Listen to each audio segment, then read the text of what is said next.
we will start with goal 11. And goal 11 is related to sustainable cities and communities. It means we are well aware of the condition of our cities, and especially to those who are living in Bihar.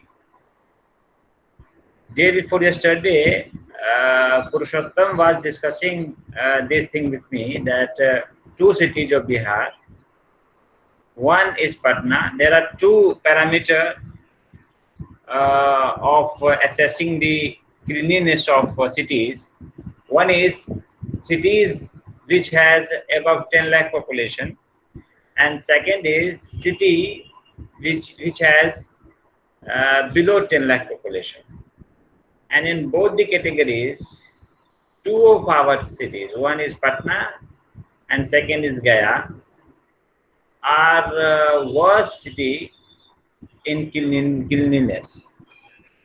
So you may understand that how problematic it can be and how we need to sustain our cities to accommodate diverse communities. This is also a thing, that how we live together in a peaceful and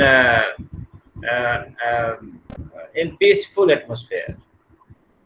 So this is not only about clean environment, it is about clean living conditions also. So these are certain goals under goal 11.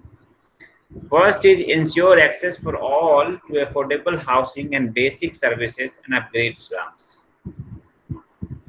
First, it means everyone should have a house and basic services to them. Basic services means electricity, water supply, transportation, health facilities. These are basic services which they must have.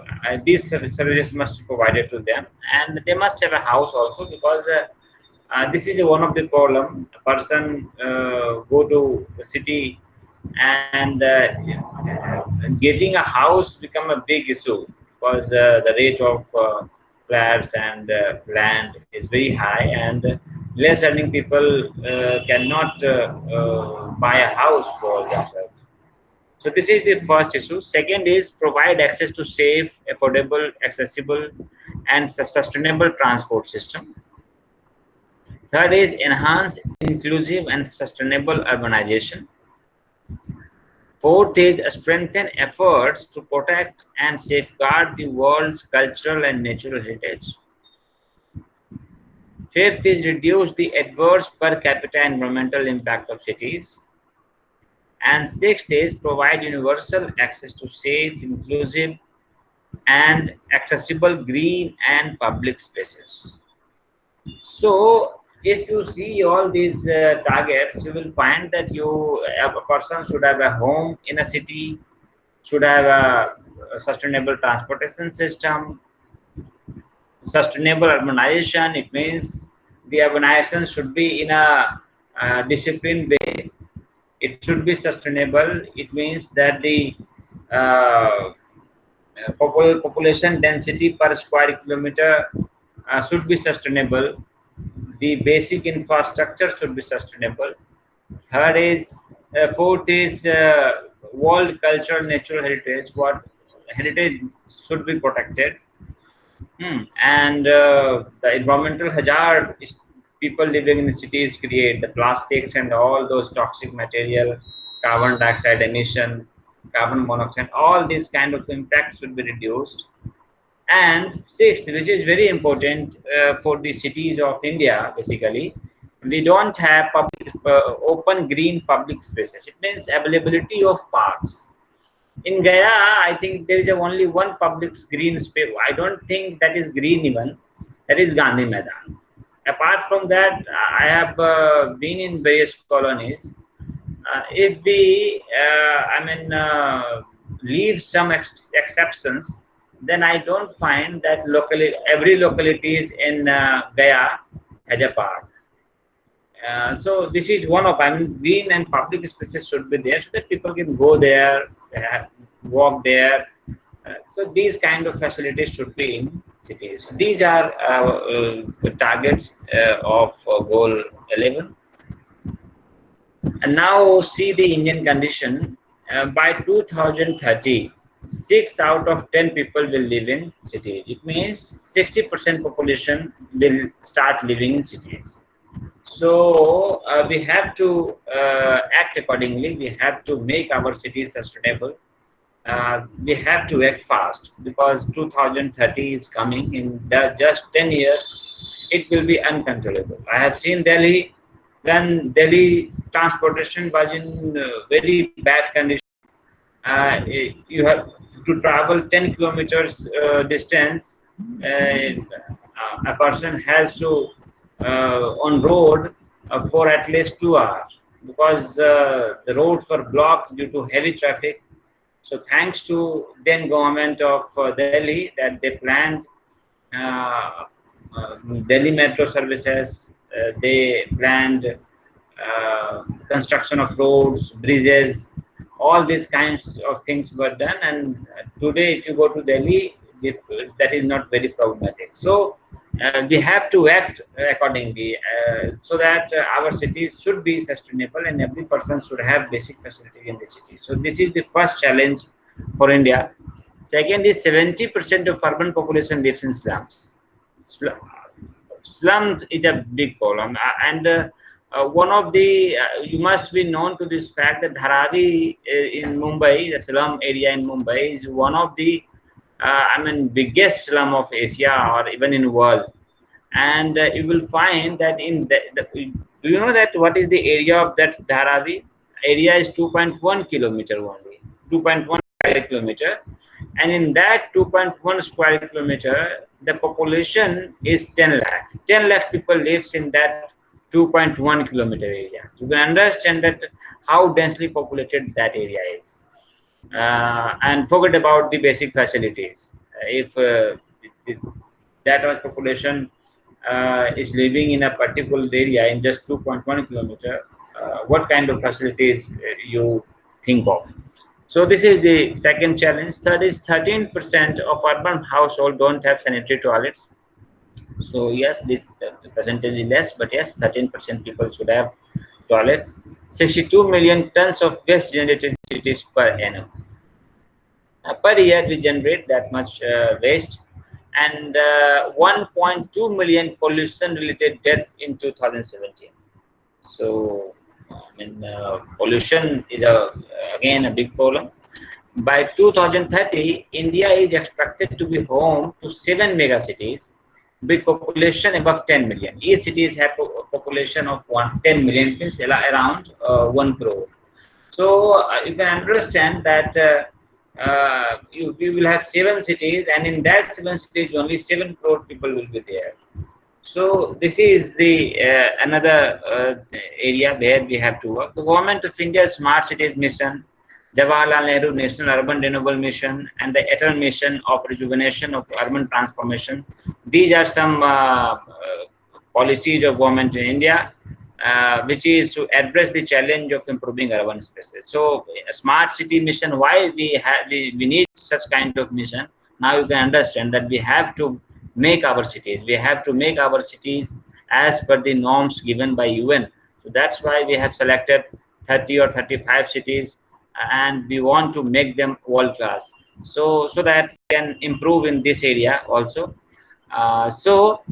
These are some things which are doing. Prime Minister Pradhan Mantri Awas Yojana aims to achieve housing for all by 2022. So this is another yojana which is to give affordable household, the first target of the goal 11, that everyone should have a house in the city. So this mission, this program is to provide affordable housing to all by 2022. So this is where India stands as far as goal 11 is concerned. Now goal 12, responsible consumption and production. We should consume responsibly. We should not waste foods, grains, and production should be also responsible. It means during production there should not be more wastage. So these are targets under goal 12: achieve the sustainable management and efficient use of natural resources, half per capita global food waste. I mean, whatever the global waste rate is now currently, you have to make bring it down by 50%. And retail consumer level, reduce food losses along production and supply chains, including post harvest losses, all kind of losses during harvesting, during post production, during supply. Every phases, you have to reduce the losses. Third is achieve the environmentally sound management of chemicals and all wastage throughout their life cycle. So if you are using chemicals, so we have to manage that waste throughout their life cycle. It means doesn't mean that we should throw after we use that chemical. We have to maintain that so that our environment remains safe from all these chemical hazards. Fourth, they reduce waste generation through prevention, reduction, recycling, and reuse. It means less use, prevent usage of things, plastics, and all other chemicals which is hazardous. First is prevention. If you can stop using that, so you may stop. Then, if you may not stop using that, then at least reduce the uses. And those things which can be recycled, you should go for recycling, reuse. These things should be adopted. Fifth is provide relevant information and awareness for sustainable lifestyles in harmony with nature. We whatever lifestyles we have, that it should be harmony with nature. It should not be artificial kind of lifestyle. And according to nature, we have to lead our lives. Rationalize inefficient fossil fuel subsidies. Subsidies means the subsidies on petrol, diesel, kerosene oil. All these kind of subsidies should be rationalized so that, I mean, misuse cannot be done. The plan is that people get subsidized oil, and that's why they misuse that well, because it costs them less. So I mean, UN says that all these kind of subsidies should be rationalized so that responsible consumption should be can be promoted. Now see where India stands. If the population reaches 9.6 billion by 2050, an equivalent of 3 planets will be required to sustain current lifestyle. Currently, world population is around 7 billion, and by 2050, it is estimated that population will be 9.6 billion. So, if this is the case, then certainly the kind of lifestyle we are leading today, we will be needing resources or equivalent to 3 planets. So we don't have 3 planets. We have only one planet. We are trying to reach to Moon and Mars. I don't know by what time we will reach there, and we will be able to get resources from there. But I don't think it is very near. In very near future, we will be able to do this. So certainly, we will have to reduce our uses of products produced, and we have to rationalize our lifestyle so that we can able to sustain this planet. Third largest greenhouse gas emitter. India is third largest greenhouse emitter, responsible for 6.9% of global emissions. So we have to reduce the carbon emission also. Only 19.9% of urban India's waste is processed. Whatever waste we create in urban areas, only around 20% waste is processed. Rest 80% is lying here and there. It is unprocessed, and it is again problematic for our environment. Energy use doubled since 2000. It means the energy consumption increased after 2000, but per capita usage is still less. I think we are at per global average, we are using one third less, still only one third of the global average. It means that electricity generation has doubled, usage has doubled, is doubled, but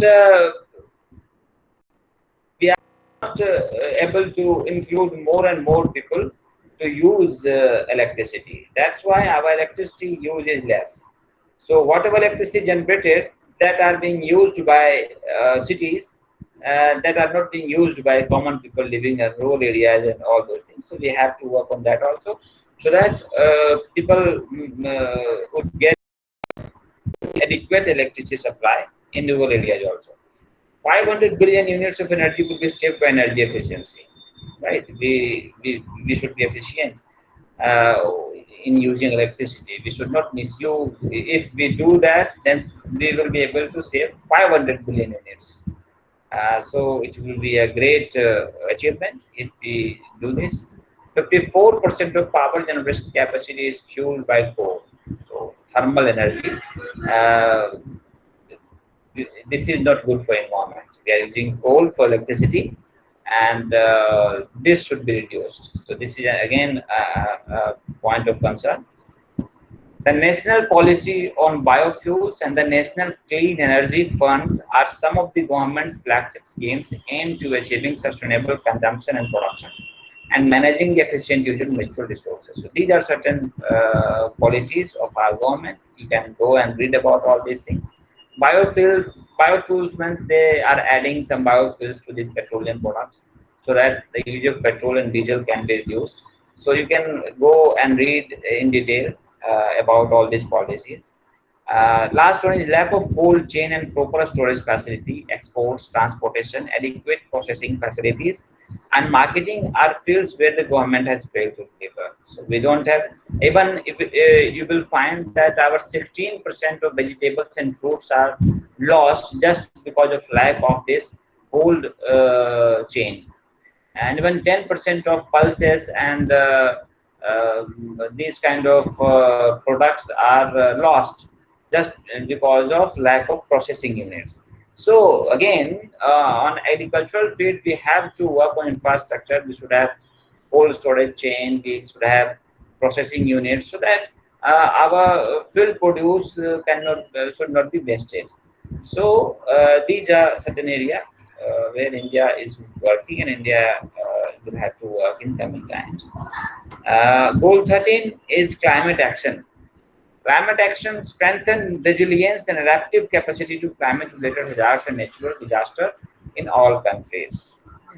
Second is integrate climate change measures into national policies, strategies, and planning at every level.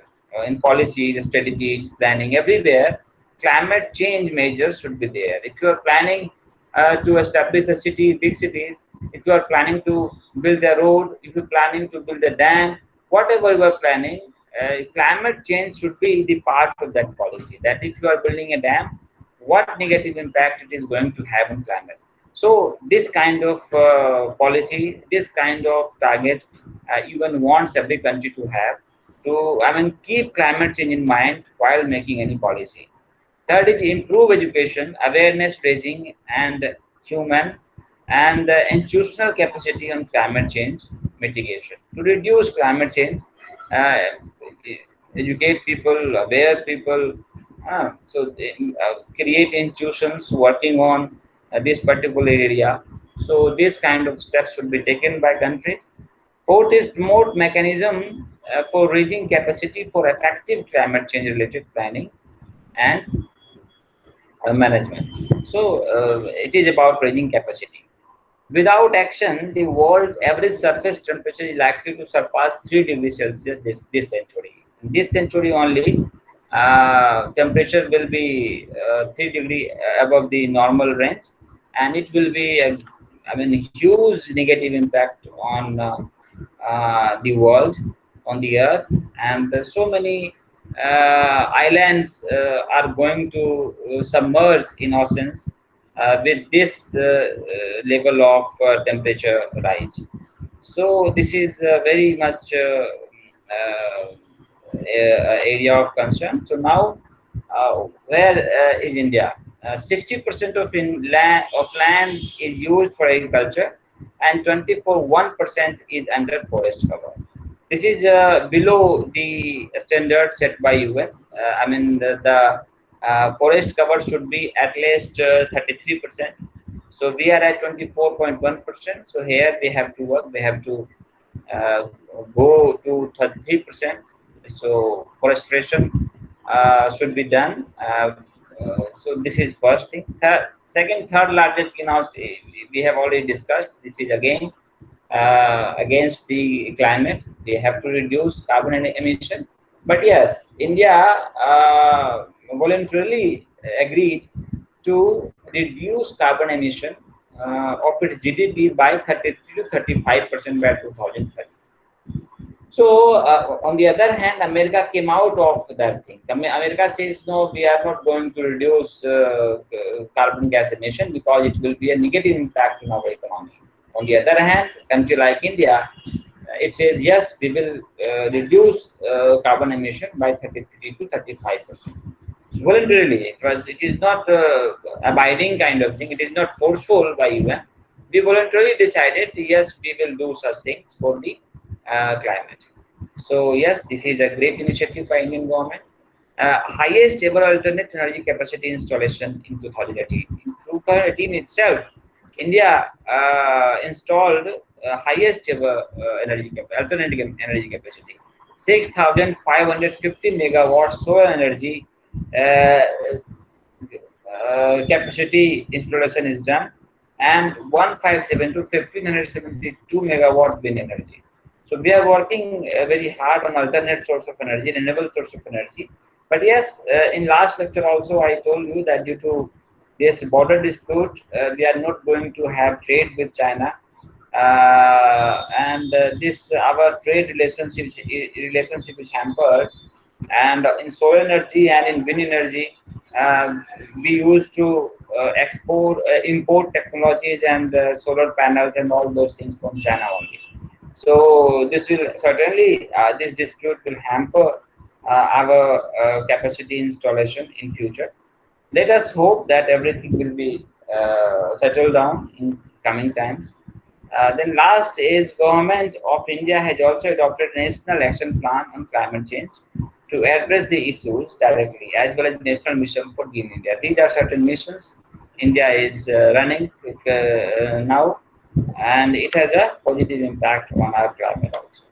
Goal 14, by 2025, prevent and significantly reduce marine pollution of all kinds, in particular from land-based activities. 14 is life below water. It means we'll have to sustain the life of water also. We have to aquatic, species. We have to safeguard them also. So that's why we have to first target is to reduce the marine pollution, all kind of marine pollution. Second is sustainably manage and protect marine and coastal ecosystem to avoid significant adverse impact.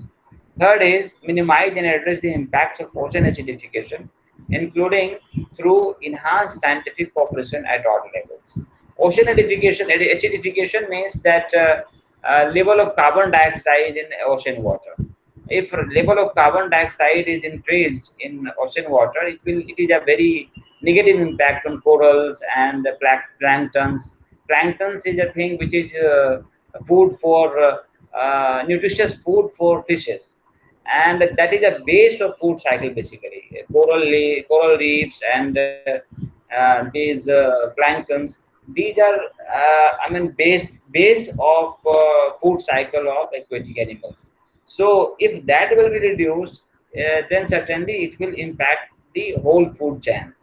That's why, and even due to the temperature rise in ocean water, what happened is that we have lost already a lot of 40 to 50% of coral reefs we have lost.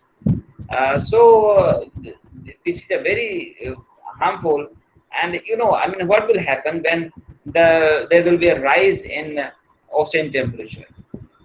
There are species who used to live in cold water only. Then certainly when temperature will rise, species will start migrating to cold water. It means northern part of the ocean or southern part of the ocean, and it will certainly impact their lifestyle. Certainly, some of the species will not be able to move, and they will die. So these are very much problematic thing, and That's why UN and when many other countries are aware of such situation when a lot of species will be uh, out of our this planet. So that's why many countries are working very hard to reduce this marine pollution. Fourth is effectively regulate harvesting and end overfishing. Overfishing is also a problem, and forget about overfishing. Uh, Japan and other countries, there is a culture of eating whale and other sharks. So even we are fishing them also. So these are certain uh, habits which we need to regulate. Fifth is conserve at least 10% of coastal and marine areas. Why life below water is important? Because it is estimate UN, it is UN data that almost 80% of world population is living in the area close to 100 kilometers of seashore, and about 3 billion people, almost 3 billion people, are directly or indirectly dependent on these sea ocean based economic activities. So out of 7 billion, 3 billion people are dependent on oceans. Then you may understand that how important it is to protect our oceans. So these are goal 14. Uh, Now see, India, 14% population live in coastal districts. In India, this data is related to India, obviously. Ranked 12th among 20 countries responsible for marine pollution. So the 20 countries, most responsible countries, and we are ranked 12th. So we are also polluting marine.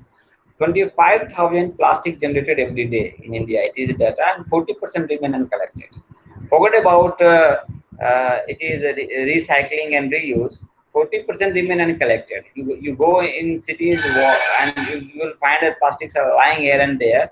And this is only because 40% remain uncollected. We don't have any mechanism to collect all these plastics bags and recycle it. So here we have to work. Second largest producer of fish. So yes, that's why it is important. We have to think about marine health, because this is I mean, economically it is very much helpful for us. Then sea level rises by 1.33 millimeter per year on coast. It is Indian data that 1.33 millimeter sea level is rising, and certainly in coming times, our some lands will be submerged in oceans also. So that's why we need to conserve this. Last point is to conserve marine ecosystem. The government has undertaken a national plan for conservation of aquatic ecosystem. This is again a national plan. There is a plan for everything. But what are things we have achieved, and what we need to achieve? Uh, we need to understand this, and you can go again and read about this plan in detail. Goal 15 is life on land. It means it is not only the pollution of aquatic or ocean, it is pollution of land also we have to control. Ensure the conservation, restoration, and sustainable use of terrestrial and inland freshwater ecosystem. So we have to take care of our freshwater ecosystem to promote the implementation of sustainable management of all types of forest, all deforestation, restore degraded forests, and substantially increase afforestation. It means you have to increase forest area, you have to restore degraded forest. So all these kind of activity we need to do. Combat desertification and restore degraded land. Desertification means the lands are becoming deserts. So we have to combat desertification and take urgent and significant action to reduce the degradation of natural habitat. So these are certain targets. Think about India: 21% of total rural population living on degraded agricultural land. Degrading agriculture, it means the productivity of land is very less, and 21% of world population is dependent on that degraded agricultural land. Second, forest cover is now 21%, and protected area cover around 25%. 5%, it becomes 26%. Still, we are nearing to 33%, but we have to increase it a little bit more so that we can maintain 33% of forest cover in our country. India is one of the 17 mega biodiverse diverse countries in the world. So, because why? Because we are 22.4% of forest land area, and it has 7 to 8% of world recorded species. So we have very diversified species. So that's why we have to protect this diversity. 1401 flora and fauna species threatened. Known flora and fauna, 1401 at least. You can, I mean, these are threatened. We will lose these flora and fauna. India became a signatory to the United Nations Convention to Combat Desertification in 1994.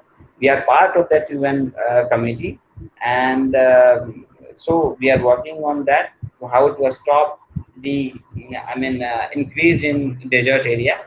So there are certain steps they need to be taken. So India is taking those steps. Now, goal 16: peace, justice, and a strong institution. It means that there must be a peaceful environment, justice in your country, and you need a strong institution also. A strong institution means you should have a strong judiciary. You should have a strong police system. You should have a strong investigation system, right? So these kind of strong institution we need to uh, have peace, justice in our country. First point related to goal 16 is significantly reduce all forms of violence and related death rates everywhere. So we need to reduce this violence, promote the rule of law, and ensure equal justice for all. Right? Rule of law should prevail. We should not take law in our hand. Rule of law, everyone should follow the law. Third is reduce illicit financial and arms flows and combat all forms of organized crime. It means terrorism. In our country, there is a nationalism, regional conflicts also. So these kind of things should be combated properly, and that's why we have to elicit financial and arms flows. All this should be reduced. Reduce corruption and bribery in all their forms. So we are huge hue and cry about corruption, but let us see what happens. Fifth is develop effective, accountable, and transparent institution at all levels. Right? And we have to establish institution which should be effective, accountable, and transparent also. No one should question those institutions. So institutions need to work in that manner. Ensure responsive, inclusive, participatory, and representative decision making at all levels. It means system should be responsive. Whatever problem is, it should be responsive. Inclusive means you should be open to all, open for everybody, open for all the community. It should be inclusive. Participatory, it should be a participatory kind of model. You need to take the help of all the stakeholders, and a representation of all the communities, all the classes of our country should be represented there in decision making at all levels. At every level, whatever decision you make, it should look like participatory and representative, so that it looks real democratic kind of institution. And by 2030, provide legal identity for all, including birth registration. So this is a technical thing, that legal identity means everyone, each and every child who born in this country must have a birth registration, Aadhaar kind of thing. Everybody should have this kind of legal identity by 2030. Now, India, judiciary is overburdened. One of our institutions who can ensure peace and justice in our country, but that institution is overburdened. And why it is overburdened? Because of large number of pending cases, with the backlog touching 35 million in June 2019. Think 35 million cases are pending. 31 million cases pending in subordinate courts. It means district courts and all lower level of courts. There are 31 million cases. 4.35 million cases in High Court, and 58,669 cases are in Supreme Court. So, I mean, to clear this backlog, we need a huge number of judges. But again, this judiciary reforms is in agenda of current government, but government is not able to take it through. Let us see that if government do such judiciary reform, then we can have more judges and we can clear this backlog. Crime against women every year, I mean, around 338,000 crimes are reported against women. So we are talking about peace justice, 8,132 cases of human trafficking reported in 2016. So these are certain issues: human trafficking, communal violence, then crime against women, crime against downtrodden class of our society, safeguarding interest and safeguarding the rights of SCs, STs communities who are below the uh, uh, who are at the below level of our social hierarchy.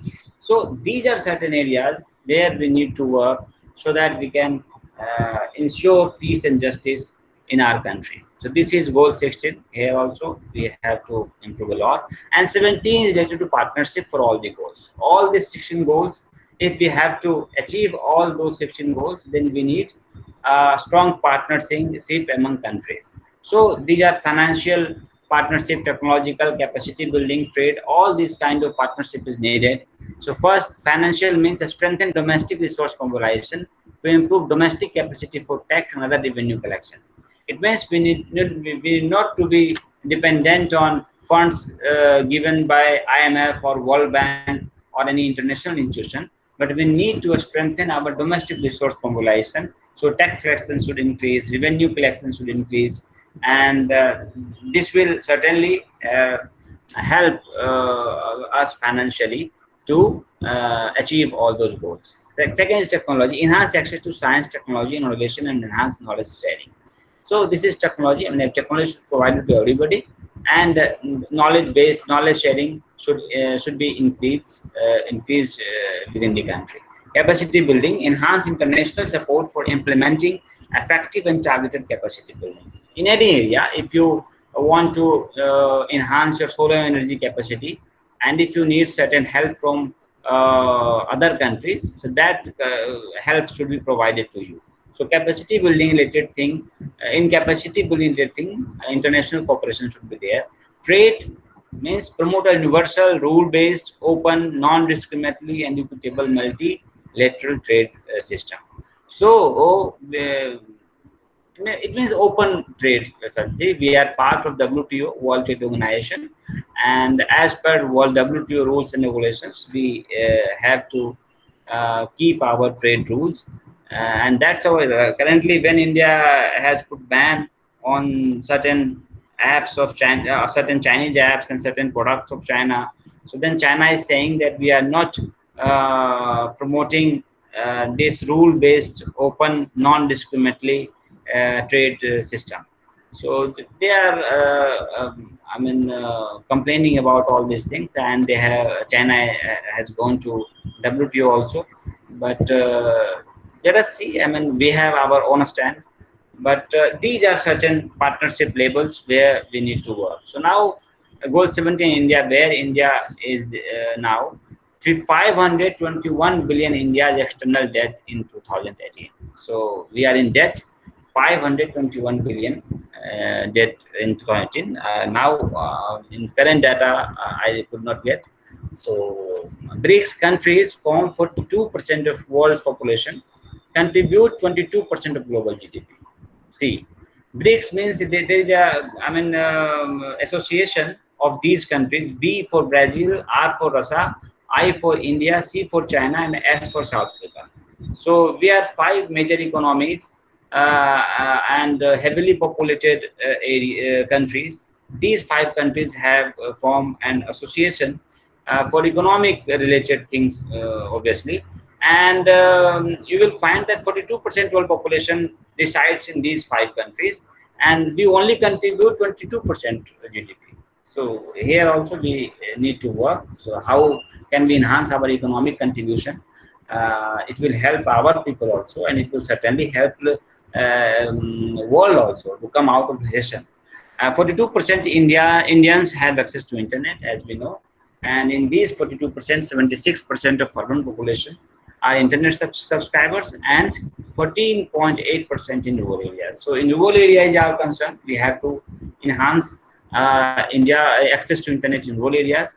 Then infrastructure, information technology structure will be strengthened. So now, what is way forward? Way forward is to establish a common focus that can integrate the outlook and efforts of various participants in development worldwide, realizing the diversity. It means world is diverse country. So on the basis of geography, on the basis of population, on the basis of technology, on the basis of industrialization. So realizing this diversity, we have to integrate our outlook to world, outlook to economy, outlook to our society, and we have to integrate efforts of various participants. It means developed country, developing countries. We need to integrate all these things for development. So this is first thing we need to do. Second is developed countries need to change their production and consumption pattern. And developed countries uh, are only 20% of world population, and they consume 80% of world resources, energy at least, petroleum products. I'm talking about petroleum products. They are 20%, and they are consuming 80% of petroleum products. So this kind of products consumption patterns should be rectified. So this is second thing which we need to do. Third is environmental commons. There are certain areas which is common for all, like atmosphere, rainforest, oceans. So we all should safeguard these environmental commons and as crucial sources of ecosystem servicing natural resources.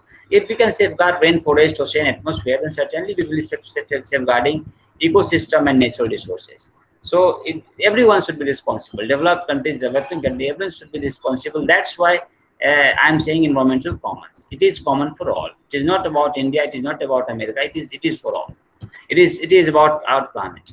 So fourth point is the much deeper, faster, and more ambitious response is needed to unleash the social and economic transformation needed to achieve our 2030 goals. So we need to, very deeper, faster, and ambitious response. We need to understand social economic transformation is needed to achieve this target. And you can understand, basically in countries like India, when I'm talking about social transformation, you must understand that what kind of social transformation is needed in our country. If I talk about economic transformation, you must understand that which kind of economic transformation is needed. As we know, there's 60% population living in rural areas. We are divided population. Socially, we are divided. We need to understand that we are one. So all kind of this divide should be, filled, and then only. So for this, if we want to do this, then what we need to do? Our response should be faster. Our response should be deeper, and then only we will be able to achieve these goals. Otherwise, we will be in all these kind of problems. There will be a divided population. As Britishers used to say, that India is not a country.